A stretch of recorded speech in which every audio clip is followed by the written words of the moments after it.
because they allow for real-time tracking of project costs alongside schedules. This ensures that the project managers can make timely decisions about resources, how they are allocated, budget adjustments, and future cost predictions based on actual data. All these tools' primary goal is to make it easier for you to see if you're on budget and can alert you if costs start to rise. All right, that wraps up our lesson on budgets. How about we do a quick recap of some of our key takeaways? We've learned how cost budgeting helps make sure all project expenses are planned out. By creating a detailed budget, project managers allocate funds to different tasks and establish a cost baseline that serves as a reference for tracking actual expenses. We've also learned how cost forecasting helps predict future costs to keep projects on track. You now know that handling budget variations is key to keeping the project within financial limits. Lastly, we learned that managing budget variations is essential to keeping the project within financial bounds, and various tools such as QuickBooks for smaller projects and SAP for larger ones are available to assist in tracking and controlling costs. In the real world, projects that use these practices, like a marketing campaign, are more likely to stay within budget and avoid money issues later on in the project.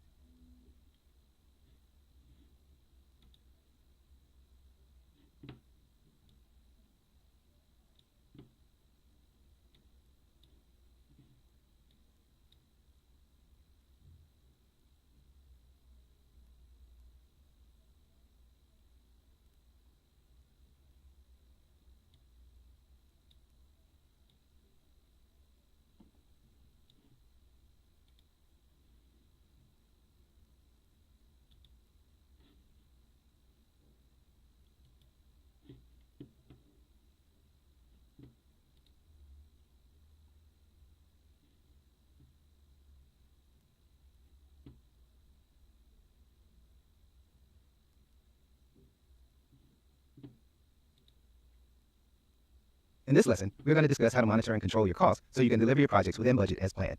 Before we begin our conversation on monitoring and controlling, let's take a minute to understand our objectives.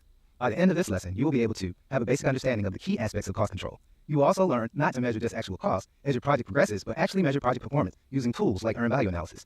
With that, we will give you some tools to monitor your costs and control what you do about it when it varies from your plan.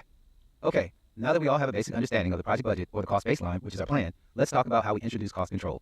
Cost control is really about making sure that the money you plan to spend on a project matches what you actually spend. Cost control is a key aspect of project management where the project manager is tracking actual spending against the planned budget, known as the cost baseline.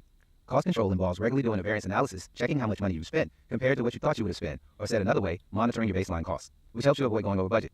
If you find that you spent more than you planned, you can make adjustments or take certain corrective actions, like cutting costs in certain areas or fixing problems that caused the extra spending. For example, if you're building a store, you need to check weekly to ensure that construction costs like labor and materials don't exceed what you budgeted. Why do we want to monitor costs in our projects? We do this because keeping an eye on how much we are spending throughout a project helps us catch problems before they get too big.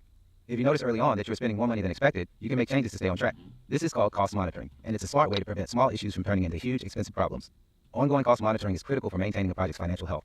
It allows project managers to detect cost variances early and make informed decisions, such as reallocating resources or adjusting the project scope to mitigate overspending. For example, in a 6-month project to upgrade IT systems, monitoring costs each month makes sure you don't overspend on things like new equipment or preventing unnecessary cost overruns.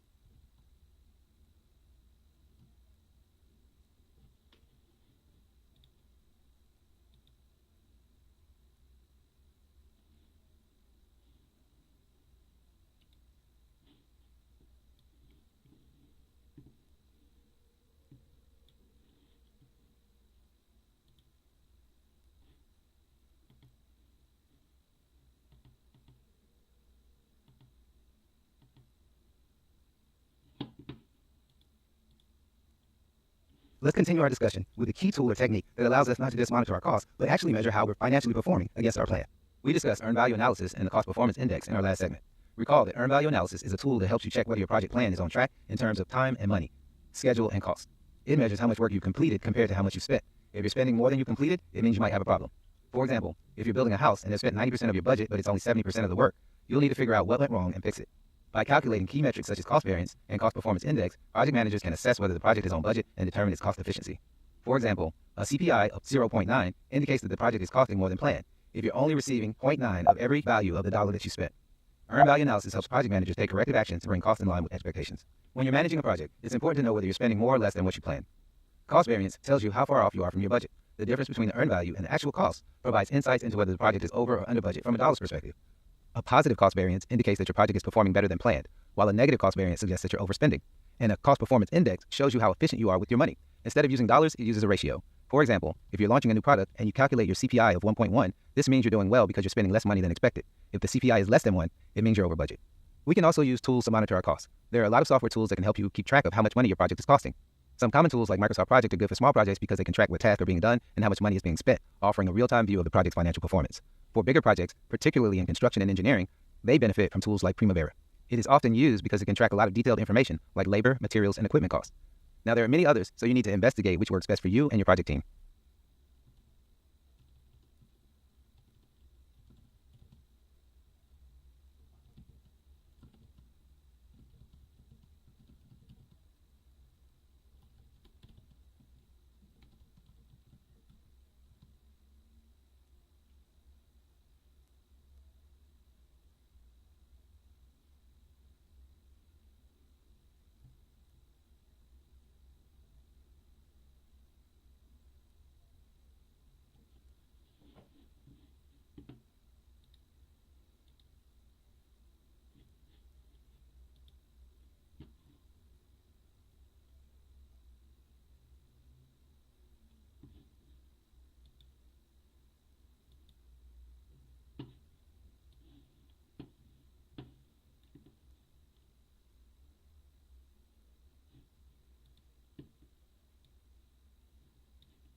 Let's wrap up our discussion with what typically causes us to go over budget in a project, how we communicate costs and issues to our stakeholders, and some of the tools for cost control.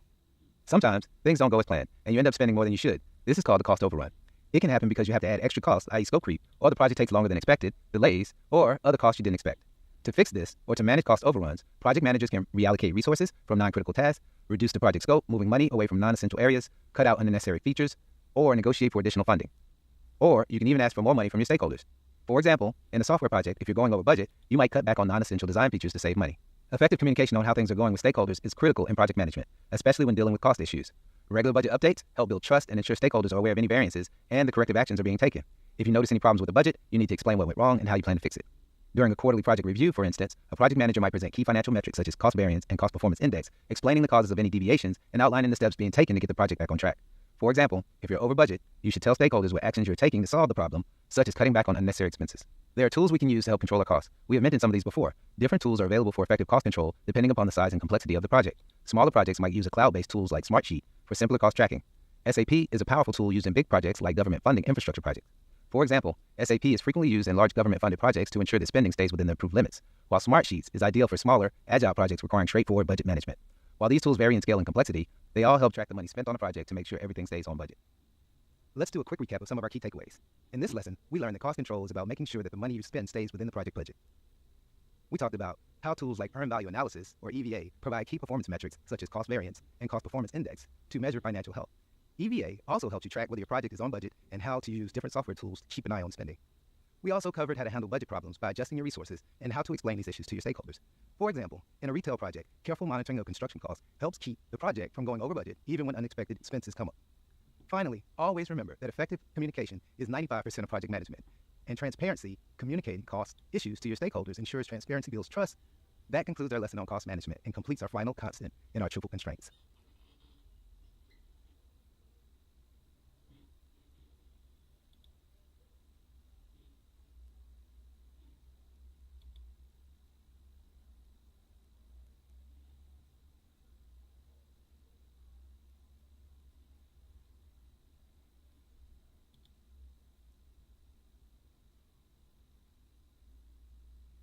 Congratulations on completing this course on the triple constraints, scope, schedule, and cost, and how we manage them. You put in the effort to learn about these essential aspects of project management, and now it's time to celebrate your hard work and reflect on what you've learned.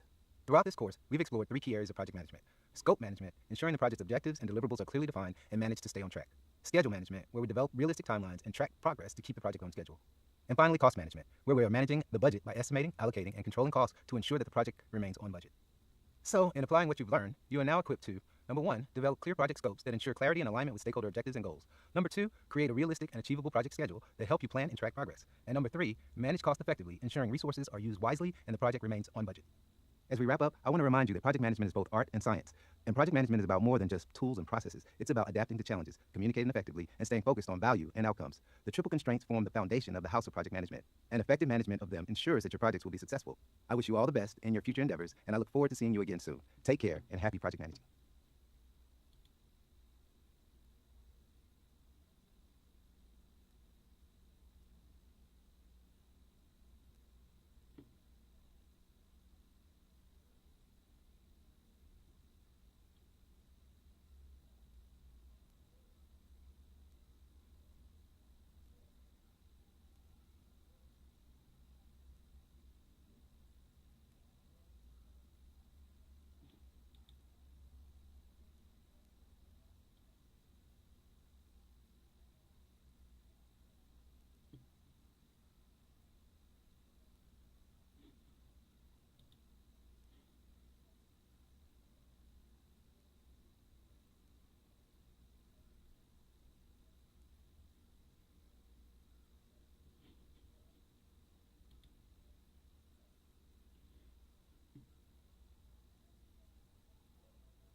técnicas de organización como las usan J.K. Rowling, Tim Cook, Jeff Weiner o Elon Musk. Pues esto es lo que te voy a enseñar en este vídeo. Es la explicación de una metodología que David Allen expone en su libro Organízate con eficacia. Un sistema que ha revolucionado la productividad de miles de personas en todo el mundo, desde ejecutivos hasta emprendedores y creativos. Este sistema te enseña algo fundamental. La productividad no es hacer más cosas, sino es hacer lo que realmente importa con la menor fricción posible. ¿Y cómo se logra? Pues quédate con esto, tu mente es para tener ideas, no para almacenarlas. Os voy a contar el ejemplo de Alan Mulally, ingeniero aeronáutico y director ejecutivo de Boeing y posteriormente de Ford. Cogió la compañía Ford en una de sus mayores crisis en 2006. Tanto era así que varios analistas pronosticaron su desaparición en los próximos 2 años. Ford presentaba pérdidas de más de 12.000 millones de dólares. Mulally, cuando tomó las riendas de la empresa, aplicó muchos de los principios similares a los que vamos a describir hoy. El más importante es hacer que todos los empleados trabajen como un equipo único y global. One Ford lo llamó. Este principio priorizó la creación de un sistema global, estandarizado y basado en una estructuración de procesos, secuenciación de tareas y delegación eficiente. Así, junto con otras medidas, logró salvar la empresa de la quiebra. La capacidad de liberar tu mente de las preocupaciones y enfocarte en lo esencial puede transformar tu vida personal y profesional. En el vídeo primero vamos a ver los principios básicos que todos deberíamos seguir para estar en el mejor estado físico, mental y emocional. Y después construiremos la metodología y finalmente veremos herramientas que nos pueden ayudar a implementarla. El multimillonario inglés confesó que no habría podido construir Virgin sin la inestimable ayuda de un simple cuaderno. Siempre lleva consigo una libreta pequeña para anotar ideas y tareas que se le van ocurriendo en cualquier momento del día o también para recordar conversaciones. Well, I normally carry a notebook because I like to record conversations and I like to capture the wonderful life I lead. So I find if I'm having meetings with people, they're not making notes. Para él, la clave no es dejar que ninguna idea se escape, pero para ello no utiliza su mente, delega la responsabilidad en un cuaderno. Con este enfoque, Branson ha podido construir un imperio empresarial, delegando lo que no es esencial y guardando su mente para lo que más importa, la innovación y la estrategia. El cerebro humano es un gran generador de ideas, pero terrible para recordarlas todas. Por eso, todo sistema de organización se debe construir sobre un concepto crucial: despejar tu mente. Mantener una lista infinita de tareas y preocupaciones en la cabeza no es solo agotador, sino que es totalmente ineficaz. ¿Pero cuál es la solución? Capturar absolutamente todo lo que se cruza por tu mente, desde grandes proyectos hasta pequeños recordatorios. Esta acción sencilla elimina la rueda del hámster mental y te permite liberar espacio para enfocarte en lo que realmente importa. El CEO de Tesla y SpaceX es conocido por optimizar su tiempo utilizando aplicaciones digitales que le permiten estructurar sus días de manera precisa. Algo tan simple como un calendario digital te puede servir. Musk divide su día en bloques, pero no de 5 minutos como dicen tantos y tantos blogs que hablan de productividad. Además, él lo desmintió en un tuit de 2018. Necesito largos periodos de tiempo para pensar, de otro modo no podría ser creativo. Musk utiliza software avanzado de gestión de proyectos para mantenerse al día con el vertiginoso ritmo de sus empresas, como no podía ser de otra manera. Aunque puede sonar extremo, en su enfoque destaca lo poderosa que puede ser la integración tecnológica para maximizar la productividad. Vivimos en una era digital donde tenemos herramientas increíbles a nuestro alcance, pero a menudo estamos abrumados por ellas, no las sabemos utilizar o simplemente no nos interesan. Se sabe y se debe de utilizar la tecnología de manera estratégica. No se trata de tener 10 aplicaciones abiertas, sino de elegir las adecuadas para capturar, organizar y ejecutar las tareas. Y cuantas menos, mejor, a contrario de lo que muchos dicen. Desde aplicaciones de gestión de proyectos hasta sistemas de comunicación, la tecnología bien utilizada puede ser una extensión de tu mente, recordándote lo que tienes que hacer en el momento preciso. pero huye de los creadores de contenido que te venden que usan 1000 aplicaciones de productividad, una para cada tipo de tareas, haciéndote ver que lo sofisticados que son, porque no es verdad, no es eficiente y tampoco es sostenible. Bajo mi punto de vista, aquí menos es más.